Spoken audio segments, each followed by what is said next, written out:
For 847 years, the Galactic Psychic Certification Institute had maintained a perfect record. Not a single glitch, not one miscalculation, not even a slightly concerning wobble in the readouts. The PSI 9000, their crown jewel of psychometric technology, had tested every sentient species that crawled, slithered, floated, or teleported its way into the galactic community, and it had never once failed to deliver a neat, precise number that everyone could file away and forget about. Administrator Vex Thor took enormous pride in this fact. He mentioned it at parties. He had it engraved on his desk nameplate. He'd built his entire personality around being the guy who ran the universe's most boringly reliable testing facility, and honestly, he was living his best life. Another flawless morning, Vex Thor announced, to nobody in particular, running one of his 4 hands lovingly across the PSI 9000's chrome exterior. Another opportunity to precisely measure and categorize the psychic potential of species who will inevitably score somewhere between 300 and 1200, just like every other species in the known galaxy. His assistant, Quilp, made a wet, squelching sound that could generously be interpreted as agreement. Quilp was a Blaruvian, which meant he looked like someone had melted an anxious jellyfish and given it 3 eye stalks and a clipboard. He'd been working at the Institute for 6 years and had learned that the key to survival was nodding along with whatever Vex Thor said and keeping the complimentary snack table fully stocked. Today's subject, Vex Thor continued, consulting his datapad with the enthusiasm of someone reading their own autopsy report, is from the species recently admitted to the community. The, humans? Humans? Whatever. They're from that little blue planet in the unfashionable arm of the galaxy. Probably score around 500, maybe 450 if they're particularly dim. Quilp checked his notes, his eye stalks drooping with practiced boredom. The welcoming committee described them as mostly harmless, sir. Bipedal, carbon-based, fond of fermented beverages and making poor decisions. Standard issue intelligence. Nothing remarkable. I've prepared the Welcome to Mediocrity information packet. Excellent, Vex Thor said, settling into his monitoring station. Let's get this over with before lunch. I'm having the Zorthian salad today, and I don't want it getting cold. The PSI 9000 hummed quietly in the center of the testing chamber, a magnificent piece of technology that looked like someone had crossed a dentist's chair with a particle accelerator and given it delusions of grandeur.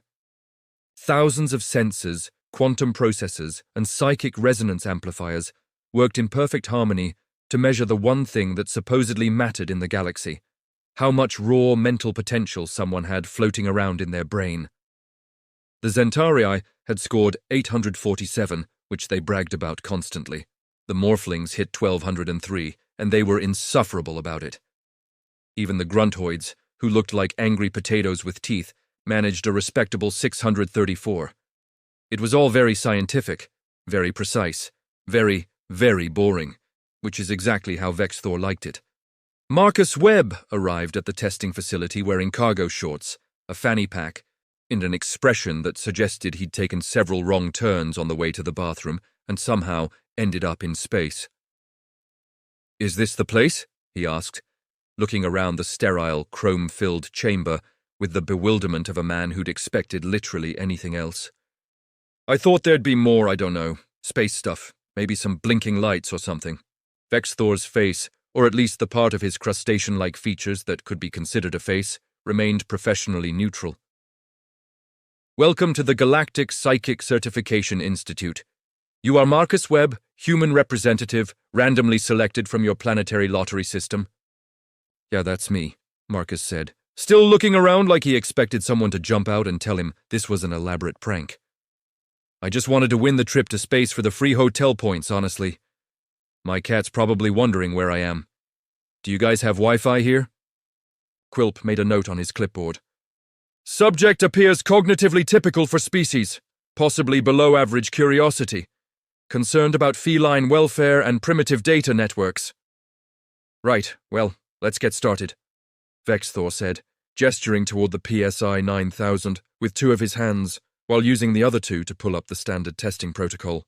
"You'll sit in the chair, we'll activate the psychic measurement array, you'll feel a slight tingling sensation that is absolutely not an invasion of your mental privacy, despite what the lawsuits claim. And in approximately 3 minutes, we'll have your score. Simple, fast, painless. Any questions? Marcus raised his hand like he was in middle school. Will it hurt? They always asked if it would hurt. No, Vexthor said with the patience of someone who'd answered this question roughly 15,000 times. The PSI 9000 simply measures the depth, breadth, and complexity of your psychic potential. It's completely non-invasive. Think of it like a mental photograph. A very thorough, very detailed photograph that maps every quantum state of your consciousness, but totally harmless. That sounds invasive, Marcus said. It's not, Vexthor lied. Quilp nervously extended a gelatinous appendage toward Marcus, offering what looked like a cookie, but was actually compressed nutritional matter shaped like a cookie. Complimentary test subject snack, sir. Very safe. Probably won't cause digestive issues in your species. 73% certainty. Marcus took the cookie because free food is free food, and climbed into the testing chair. It automatically adjusted to his body shape, which made a series of mechanical whirring sounds that seemed way too ominous for what was supposed to be a routine test. Comfortable? Vexthor asked, not really caring. Not even a little bit, Marcus replied, still chewing the cookie. But let's get this over with. I've got a cat to get back to. Vexthor initiated the sequence. The PSI 9000 powered up with its usual dramatic light show, which was entirely unnecessary, but the engineers had insisted it made the machine look more impressive. Sensors extended toward Marcus's head, like the universe's most unsettling hair salon experience. Quantum readers began scanning. Psychic resonance amplifiers started amplifying. The readout screen flickered to life, displaying a starting value of 0 that would soon climb to whatever unremarkable number humans deserved. 50, 100, 200. Perfectly normal, Vexthor muttered, already thinking about his salad. 300, 500, 700. Slightly above average, Quilp noted, his eye stalks showing mild interest. 900, 1100, 1400. Vexthor leaned forward. That was actually pretty good. Not record-breaking, but respectable. Maybe humans weren't complete disappointments after all. 1700, 2000, 2500. Wait, Vexthor said. The readout kept climbing. 3000, 4000, 6000. Sir, Quilp squeaked, his gelatinous body beginning to quiver. Sir, it's not stopping. I can see that, Quilp, Vexthor snapped, his 4 hands flying across the control panels. It's probably just a calibration error. The machine probably needs a quick reset. It's been running for 8 centuries. These things happen. 8,000, 12,000, 20,000. A warning light blinked on, then another, then several more that hadn't activated since the machine's installation in the year 2247. That's not good, Marcus said from the chair, watching sparks start to fly from nearby panels. Should there be sparks? Completely normal, Vexthor said, his voice climbing into a register that suggested it was absolutely not normal. The PSI 9000, pride of the galactic community, technological marvel of the modern age, the machine that had never failed in 847 years of continuous operation, started having what could only be described as a complete mental breakdown. Warning klaxons that existed purely for decoration suddenly discovered they had a purpose. Cooling vents that had never needed to work overtime began pouring steam into the chamber. The readout screen, designed to display numbers up to a comfortable maximum of 50,000, started showing values in the millions and climbing fast. Sir? Quilp was frantically pressing buttons, pulling levers, and generally doing the universal panic dance of someone watching their career explode in real time. The quantum processors are overheating. The psychic resonance amplifiers are resonating too much. Nothing in the manual prepared me for this. Stay calm, Vexthor shouted, which is what people always yell when they themselves are not calm. This is fine. This happens all the time. Everything is under control. Does it, though? Marcus asked from the chair, remarkably chill for someone whose brain was apparently breaking an ancient machine. Because it kind of looks like your space computer is having a stroke. The machine's AI, a calm, soothing voice that had guided countless tests with maternal reassurance, started glitching. Measuring psychic potential, recalculating, Please remain seated. Error. Recalculating. This is highly irregular. Error. Error. What am I looking at? This can't be right. Recalculating. What is this? The readout hit 10 million and showed no signs of stopping. Turn it off, Vexthor screamed. I'm trying! Quilp screamed back, his 3 eye stalks fully extended in maximum panic mode. It won't respond. It's like the machine wants to finish the test no matter what. Other staff members burst into the chamber. Technicians, supervisors, people who'd been on break, everyone who heard the alarm converged on the failing PSI 9000, like it was a patient coding in the emergency room. Try the emergency shutdown. Already tried, it's locked out. What about the backup systems? The backup systems are backing up the main problem. Have we tried turning it off and on again? It won't turn off! The readout climbed past 100 million. The screen cracked. Sparks showered from overhead panels. The machine made a sound like a whale dying of embarrassment. And then, in a moment of perfect comedic timing, the entire PSI 9000 simply gave up. Not an explosion, not a catastrophic failure, not a dramatic shutdown sequence. It just quit. The lights dimmed. The humming stopped. The readout screen went dark. Every sensor, every scanner, every quantum processor simultaneously decided that they'd had enough of this nonsense and clocked out early. In the sudden silence, smoke drifting lazily toward the ceiling, Marcus raised his hand again. So, did I pass? 3 hours later, the testing chamber looked like a crime scene where the victim was technology itself.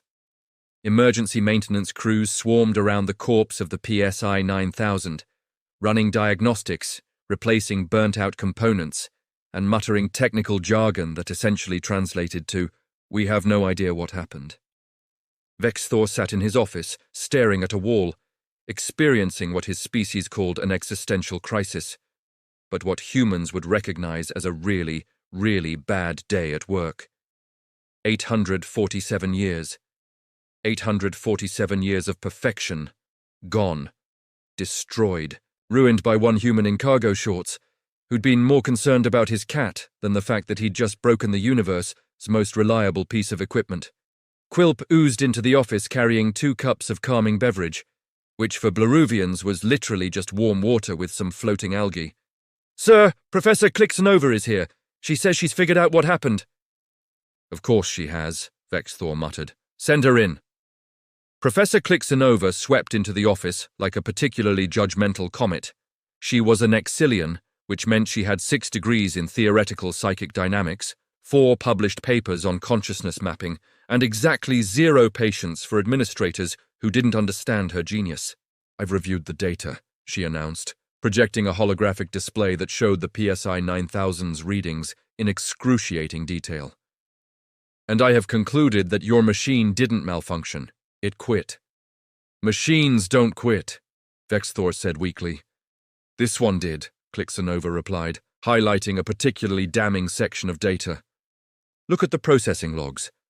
At approximately the 11 million mark, the AI stopped trying to find an upper limit and started searching for the nearest exit. It encountered something so vast, so incomprehensibly complex, that it essentially looked into the abyss of human psychic potential and decided early retirement was the better option. That's impossible, Vexthor said. Humans aren't powerful psychics. According to our initial scans, most of them can barely predict rain, let alone demonstrate significant psychic capability. Exactly, Clixonova said, smiling the way academics do when they're about to blow someone's mind. The problem isn't that humans are powerful psychics. The problem is that human minds are weird. She pulled up another display, this one showing a comparison between a typical species brain scan and a human's. The typical scan looked like an organized filing system, neat and orderly. The human scan looked like someone had thrown an encyclopedia, a fever dream, and a shopping list into a blender and hit frap.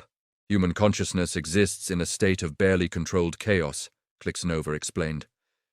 Every human mind is simultaneously running multiple cognitive processes: active thoughts, passive observations, memory recalls, future planning, emotional processing, and what they call intrusive thoughts, which are just random absurdities their brains generate for no reason whatsoever. That sounds exhausting, Quilp said. It gets worse, Clixonova continued. They also run constant background processes, song lyrics stuck in their heads, imaginary conversations, old embarrassments from years ago, fictional scenarios that will never happen, and existential questions they can't answer. All of this, all at once, forever. Vexthor rubbed his face with two of his hands. So the machine couldn't handle the complexity? The machine couldn't even find the edges, Clixonova said. Human minds don't have a ceiling. They have a haunted house where the architecture keeps changing and reality is negotiable. The PSI 9000 was designed to measure depth and capacity. It wasn't designed to measure infinity held together by anxiety and caffeine. They'd brought Marcus in for the explanation, mostly because nobody could reach him at his hotel and he'd wandered back looking for more cookies. He sat there, munching on compressed nutritional matter, while Clixonova described his brain like it was an unsolved cosmic horror. Can you describe your current thought process? Clixonova asked him. Right now, Marcus said. Okay. I'm wondering if this cookie is actually food or just edible packing material. I'm also thinking about whether I turned off my stove before I left Earth, even though I know I did because I checked 3 times. I'm remembering this really embarrassing thing I said at a party in 2019. I'm planning what I'm going to have for dinner tonight, even though I don't know what the options are. I'm imagining what it would be like to fight a bear, which is weird because I have no reason to fight a bear. And I'm wondering if my cat is mad at me, which she probably is because she's always mad about something. Clixonova gestured at Marcus like he was Exhibit A in a trial against sanity. You see, all of that, simultaneously, while also listening to me and eating. This is normal for them. It really is, Marcus confirmed. Sometimes I also think about what I'd do in a zombie apocalypse, even though zombies aren't real. Keeps things interesting. Vexthor felt something inside him break. It might have been his spirit. It might have been his understanding of the universe. It was definitely something important. So what do we do? He asked quietly. Clixonova closed her displays.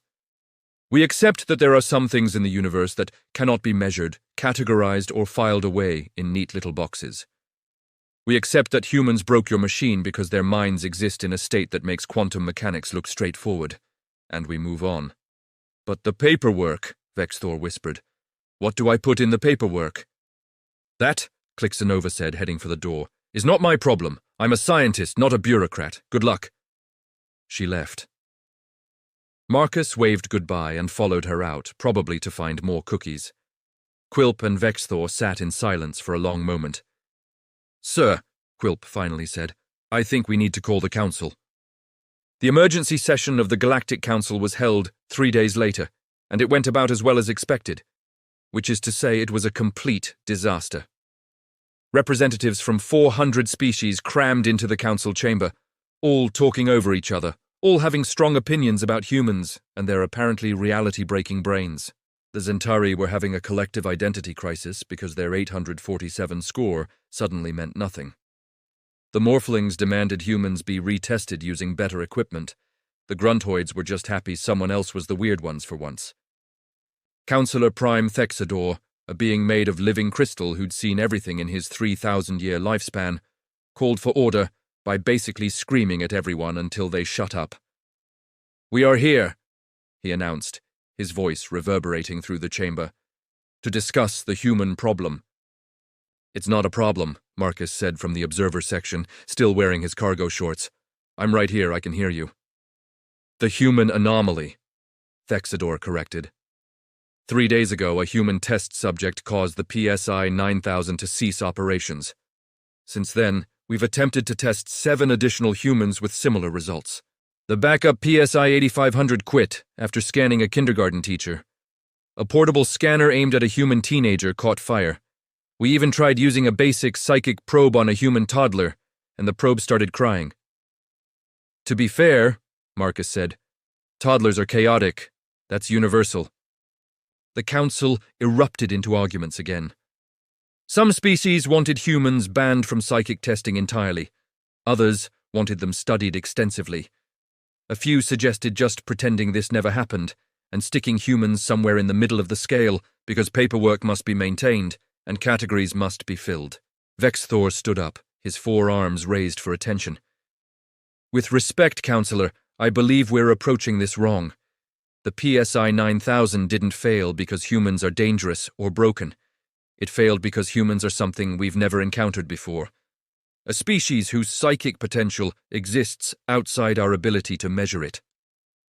That's just saying they're powerful, the Zentarii representative snapped, clearly bitter about losing their high-score status. No, Vexthor said firmly.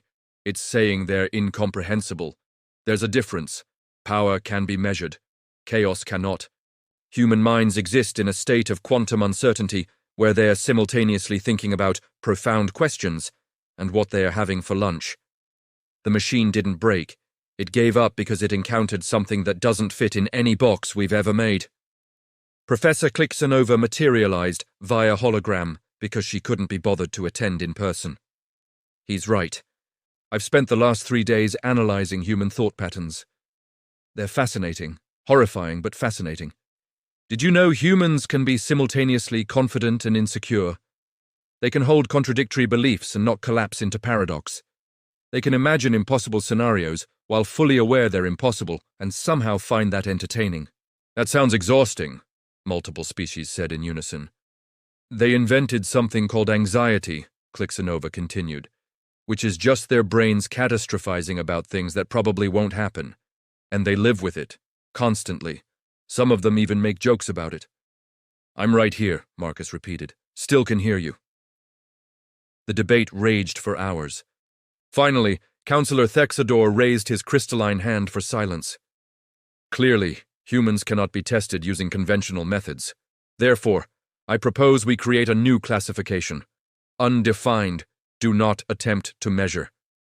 We acknowledge their psychic potential exists outside our current understanding and move forward accordingly. That's just giving up, someone protested. Yes, Thexador agreed. Sometimes giving up is the wisest choice. All in favor? The vote passed mostly because everyone was tired and wanted lunch. And just like that, humans became the only species in the galaxy with a classification that essentially read, "We have no idea, and we're not going to find out." Marcus raised his hand one more time. So do I still get the certificate? I was promised a certificate. 6 months later, life at the Galactic Psychic Certification Institute had returned to something resembling normal. If normal included a giant warning label on everything and a permanent sense of existential dread. The new PSI 1000 stood where the old machine had died, gleaming and expensive, and featuring a prominent red button labeled, "Do not test humans." The engineers had installed it after the third focus group suggested that maybe, just maybe, some things weren't meant to be measured. Vexthor had accepted his fate with the grace of someone who'd bargained his way through all 5 stages of grief and come out the other side as a motivational speaker. He now ran a support group for galactic officials traumatized by human unpredictability. Attendance was disturbingly high. Remember, he told the group gathered in his office, humans aren't trying to break our systems. They just exist in a way that our systems weren't designed to handle. It's not malicious. It's just how they are. But why are they like that? Asked a morphling administrator who'd watched a human solve a complex equation while simultaneously humming a song and thinking about pizza. Nobody knows, Vexthor said, and we've learned that sometimes not knowing is okay. Quilp had been promoted to senior testing coordinator, mostly because he'd survived the Marcus incident, and that apparently qualified him for leadership. He now gave lectures across the galaxy titled, "Expect the Unexpected, especially if it's wearing cargo shorts," which was surprisingly well attended. Marcus had returned to Earth, back to his job as an insurance adjuster in Ohio, back to his cat, who was indeed mad at him. He'd tried telling people about breaking an ancient alien machine with his brain, but everyone assumed he'd spent his space vacation drinking. The certificate from the Galactic Council, which officially classified him as undefined, hung in his cubicle next to his Employee of the Month photo from 2018. His cat remained unimpressed by both. The PSI 9000 itself never recovered. Technicians had tried everything, new parts, quantum recalibration, a factory reset, even the technological equivalent of therapy. The machine remained firmly offline, its AI occasionally displaying messages like, "I know what I saw," and "Do not make me go back there." Eventually, they moved it to the Museum of Galactic Technology, where it sat with a plaque reading, "The PSI 9000, the machine that met humanity and chose peace." Visitors often left small offerings at its base: cookies, coffee, items that represented the chaos the machine had encountered. It became a weird pilgrimage site for species who wanted to understand what could break an unbreakable machine. Professor Klicksanova published 17 papers on human consciousness and won 3 academic awards, which she accepted with her characteristic modesty by telling everyone they'd been obvious conclusions. She'd also started a research program studying human thought patterns, which primarily involved paying humans to think out loud while scanners carefully did not explode.